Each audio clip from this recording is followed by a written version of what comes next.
Hi there, my good friends and faithful and wonderful Jesus followers. Welcome to this week's edition of Marks of Maturity. I decided earlier on this week that I wanted to talk about the role of gospel in our lives. And then I came in to do this and I saw that our wonderful teachers here in our elementary class have these verses.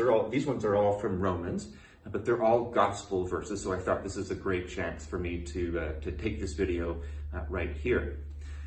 Now, there are a couple of things that we need to understand about the gospel and its role in our lives. The first one comes from James chapter 2, and many of you are already ahead of me in thinking about this, but it's talking about faith and deeds.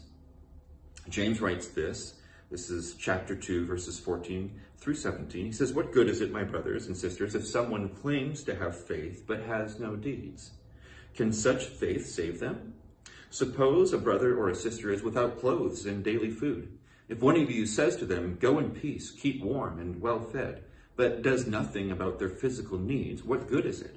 In the same way, faith by itself, if it is not accompanied by action, is dead." What a powerful mandate that James gives us, and it's true. Our faith should translate into action. We should live lives that bring about strong credibility to the message of the gospel, the message of Jesus. In fact, James' case is, if there's no evidence, if there's no action, do you really have faith? And that's a sobering thought. There is this quote that I wanted to share with you. "Preach the gospel, and when necessary, use words."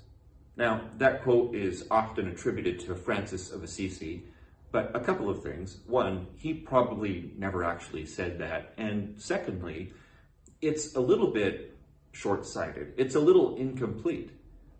Here's what I wish were true. I wish that people would look at my life and go, wow, that guy, Tim Stovey, he's so connected to God that I want to go ask him about what his secret is.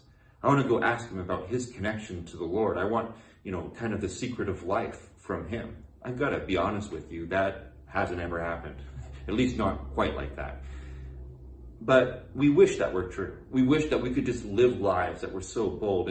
And we are called to do that. Jesus says, "Let your good deeds shine before men," right? That they would glorify the Father, that they'd be caught up into him. And there is an element of that, but we are still called to actually speak words. It's not because your life isn't connected with God. If you find yourself not having people approaching you, it's that you need the other side of the story as well. You need to actually speak gospel.